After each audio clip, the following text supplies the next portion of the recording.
David is the master of the long walk through communities, collecting data with only his mind. He can also get high accuracy lock any GPS with a snap of a finger. When a database is acting up, he gives it free therapy. He is the master of GIS. So, Dave joined Mielke back in 2003. Oh, there it is.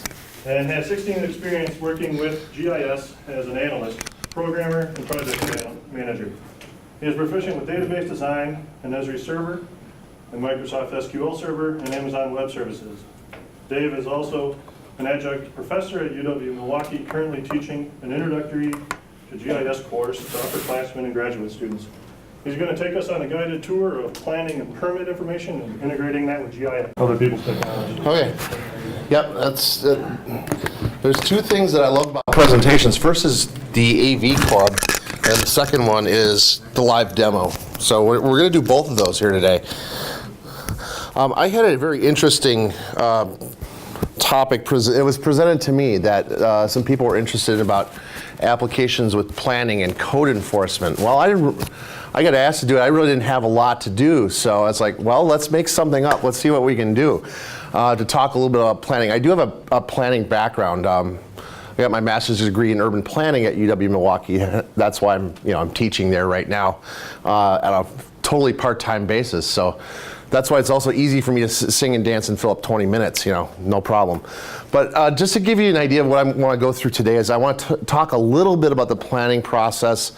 I don't know if everybody's familiar. You could be in lots of different departments. I'm sure a few of you either are planners or work with planners, but a lot of you don't. You may be in engineering or IT or any number of other places. So that planning process creates a lot of data that's very pertinent and very interesting to planners.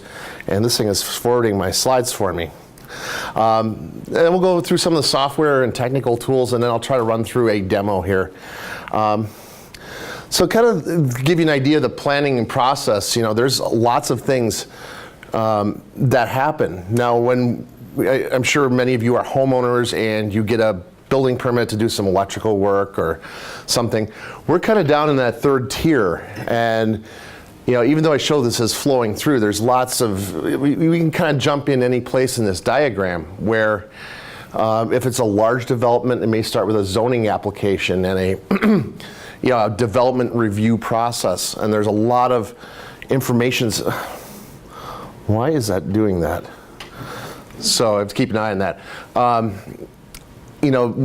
Before a large development, starts, we have to get all these things worked out before building permits can be pulled. And there's still a lot of activities that go on in a planning and zoning department when they, after that process is done. There's a lot of code enforcement that goes on also. All of those things have a spatial component, and all of those things are can be very interesting to planners as well as some other people. So to give you kind of an idea of the way things flow a little bit, this is one I just found on the internet from Creedmoor, North Carolina, wherever that is. They put together a flow diagram of their planning department. You can see how ugly it is, and that there's lots of steps and loops, and you could be kind of stuck in the endless abyss of trying to get a building permit if it's a large development. And this thing just keeps jumping on me. It won't stop. So there's a lot of data created. There's planned unit developments, or there's kind of other, and I'm not going to get into all the terminology, but there's a lot of things that, a lot of information it's basically a deal between the municipality and the developer. There's conditional use permits. Those are things that are allowed in some places that are not allowed in others. Like if you have a home occupation, a business in your home, that might be a conditional use permit. So there's those are lots of things that we need to keep track of. Obviously, building permits have a lot of data with them, not just what's there, what's on a piece of property, but there are things like holds, a hold on issuing building permits for property, of violations. This This is difficult to do. Violations, somebody does something wrong that they can't, they need to correct it immediately. There's also a lot of conditions on a permit. So all of those things are data that's created and interesting to probably a lot of people at a city, but planners have a very large interest in these sorts of things. So like I said, these are things that you really do have to track. Like holds, if that stops further permitting, that's very interesting and very important. Violations and things. There's also a financial component if there's violations, which can often result in fines. So, software tools. How many of you work with your planners and building and code enforcement people here? I don't know how much you know about them, but there's a lot of homegrown systems out there. How many of you are using a spreadsheet or this is so irritating. How many of you are using a spreadsheet or an Access database to capture data?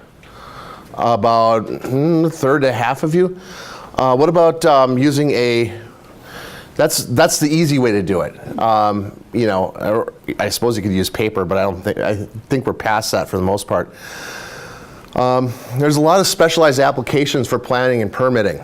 How many of you are using those? Okay, so probably more than half. What are some of the systems that you're using? Excel. Excel? Okay. Any others? So these are all like big database applications that, it's got a front end and then everything gets stored in a database. Well, here it goes. So a lot of these things have, because they're enterprise applications or for use across the entire city, have a back-end database. And that back-end database is SQL Server, or it could be Oracle, or it could be something else. So those things are really powerful. They've got a lot of tools, as Tyler was letting on to this morning. You kind of stole a lot of my thunder. Thanks, Tyler. Because we're going to use a lot of those same tools because it's a database, and we can do that. So there's a few out there that probably have a proprietary database or something that's locked up where you can't use it. Then I really don't know what to tell you. Maybe you can export it to something you can use, but it's a difficult situation if you have a proprietary database, and you should try to avoid those wherever you can.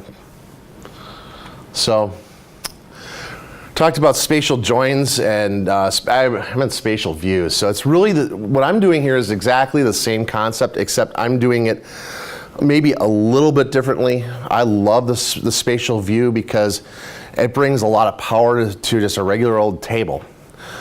In this case, what I'm doing is joining the permit data. I'm doing all these things to join permit data together, and then joining all that to parcels. So what happens is I'm looking live at this permitting database, which is, well, it's kind of silly because it's a demo, but you can do that also just by using you can connect to a live database using a read-only database connection, and you cannot break anything or mess anything up.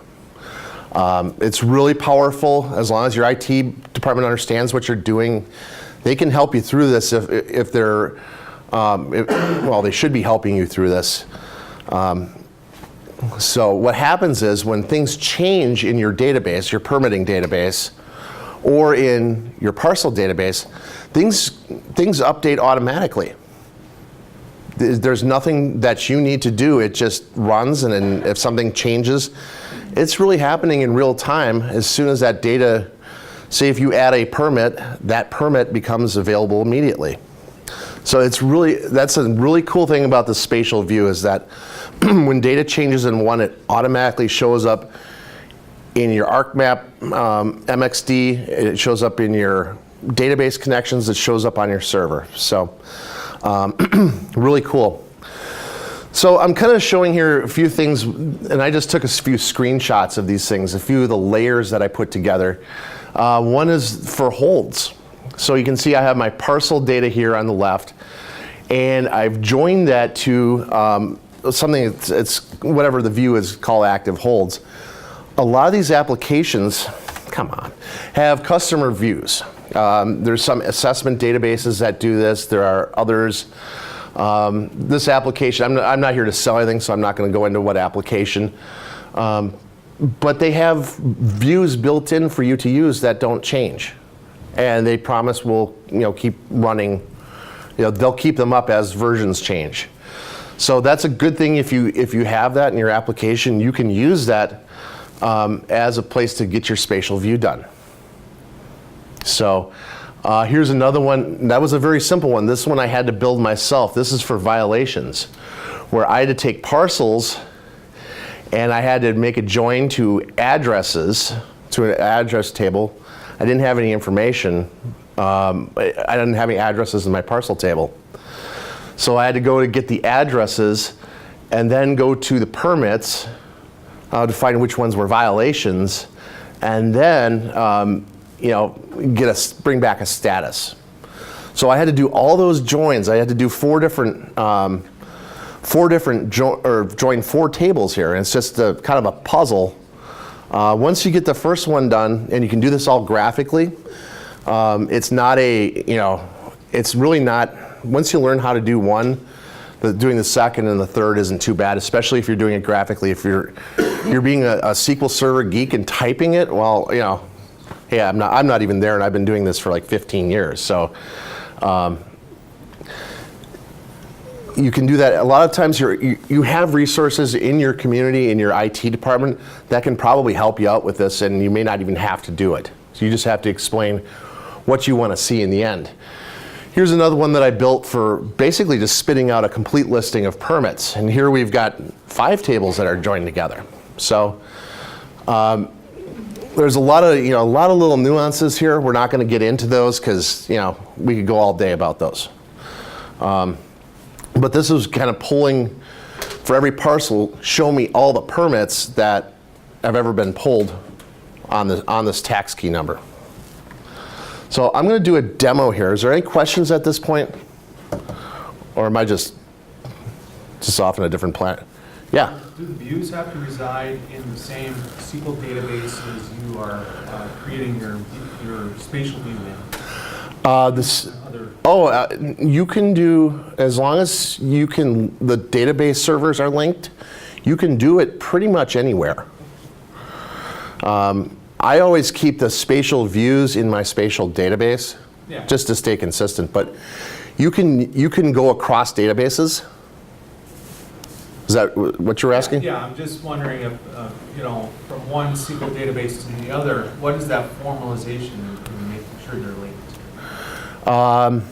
Formalization, making sure. I'm not sure if I. In the SQL Studio, what is there something that has to be changed on the SQL database that you want to link to? Basically, it's really a permissions issue, and that the user you're using, not only to do your work in your designer, but that web application or wherever you're using it, you got to make sure that user has access to all the databases and can at least select on all the tables that are involved.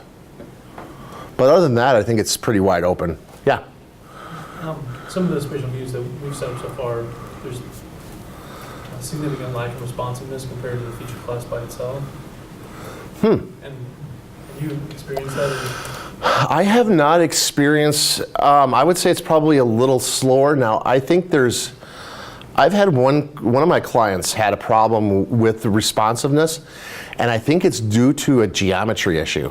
Okay. If you have null geometry or otherwise funky geometries in your feature class, you can have problems. But if you don't, then it seems to run just as fast. And like in a web application, it's doing this is much faster than a table join. Right. So if you're trying to symbolize on something in your join table, it's 10 times faster. So that's why we're doing it. Oh, I have to open up my demo. So, just to give you an idea that this really works.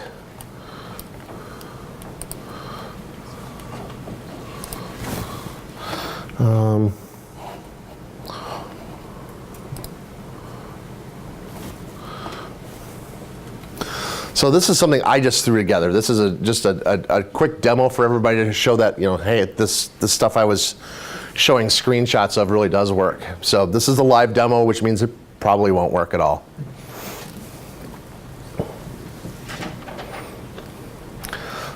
So we've got an application here, and so I just took a basic web application template. We use GeoCortex. You can do this in a lot of different things, but some things that people are interested in obviously are, show me what permits have been issued on property. Now, did I pick one that doesn't have any? I'll turn all permits on. Yeah, I just managed to pick on one that doesn't have any. So in here you can see, if I were doing this as part of my job, I would do this a little bit more thoroughly and make it a lot nicer. But you can see I have a permit history over here that, I can click on any one of these and see what, see the basic information about the permit. I could go on forever, but in this case, there is a permit issued for a satellite antenna in 1994, and it's a complete listing. You can, like I said, you can go into being nice about the details, but sometimes I think the more interesting things are just to highlight certain things that are of key interest. Like here's a hold that's active. Now I don't know what waiting for Act 250 approval is, but there's other ones here. Oh. Waiting for revised plans. Well, that's an important thing to know that, hey, we're not going to issue permits because we're waiting for revised site plans. And this is a way of taking it, all that information out of a permitting system and actually putting it on a map so somebody can quickly see it and identify it. So likewise with violations, maybe you want to know the history on a parcel, or maybe you want to know, well, what's the violation? Too many seats? There's interesting stuff in all these. Sign violations. It's just a way, this is a great way to use that data that's normally locked away in a non-spatial world and bring it out so anybody in your organization can see it. So not just with planning and permitting, it could be assessing, could be zoning, could be public works, any data that's kind of locked up. Using the spatial views is a great way to get it out and get it to people who need to see it. So. Any more questions? I see David's up there waiting for me. Yeah. Give me the eye, I got that eye. Yeah, that eye. One of the challenges is trying to symbolize things that have a lot of any relationship. Have you ever had an experience with the spatial view where you were able to do like a on-the-fly reporting for a record count? So the holds, if there's multiple holds on a property, would you be able to set up in that spatial view the number of old records for that individual parcel? Right, well you can, yes. And the trick is how you define your spatial view. Yep. Like in this case, okay, I gotta switch screens here. Now it's showing the other screen, so David, I wish you luck on this one. So there's different kinds of joins. There's an inner join and there's outer joins. And inner join means we only take what's matching between the two tables. There's outer joins where we take all the things in one table, or take one table and then everything from another table.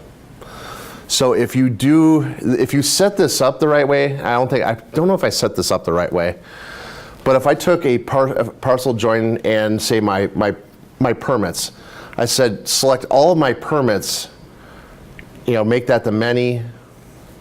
It would be, and then join the parcels to it. I would wind up just like condos. I would wind up with a stacked relationship where if I had 4 violations, there would be 4 polygons. So otherwise, if you do it inner join, then you're just getting one at random. When you're doing the joins graphically like this, doesn't it default as an inner join though? So how do you How would you define its outer? Oh, outer, yeah, if I'm doing this in SQL Manager, you can see where my mouse is, that little diamond there. If I right click on that, it'll say select all rows from this or that, or you can do both, but you get a real mess. You can also switch over to the SQL programming mode Right. and change the screen. Yeah, if you want to get dangerous, you can always do this. You can always type all this stuff out. Matt, you look like you're a dangerous guy who'd do that. No? I've done it a little, but it gets very difficult very quickly. I tend to stick with the graphical whenever I can. Was this developed for municipalities to use in their actual business models, or is this developed to analyze their data? Yeah, this is a kind of a hypothetical, but we use this all the time generally as a way to display, among other things, to display data more efficiently. It's also a great way. I think it's much easier to query data. So, do we collect data like this? No. We have to collect it and store it in the tables appropriately. But in terms of, this is more of a method to show the user results much more user friendly, and querying. This is another way. If we do this right, we can get away from querying related tables.